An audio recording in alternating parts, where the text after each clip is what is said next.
Your vehicle may be equipped with drive modes, which changes how the vehicle handles in certain conditions. Use the left and right drive mode buttons at the bottom of the steering wheel to scroll through available modes. Your currently selected mode is displayed in the instrument cluster. You can choose from drag, track, sport, auto, wet snow, or custom setup. Each mode has its own tuned propulsion, traction, suspension, and steering settings.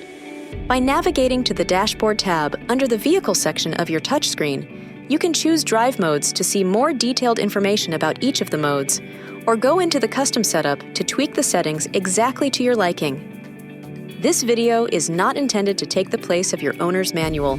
For complete details and other important safety information, please see your owner's information.